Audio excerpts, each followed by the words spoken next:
ঈদের নামাজ রে মন সেই ঈদ গাহে।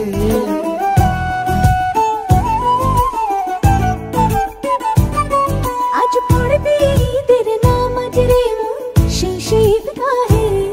যে ময়দানে সব গাজী মুসলিম হয়েছে শহীদ, যে ময়দানে সব গাজী মুসলিম হয়েছে শহীদ।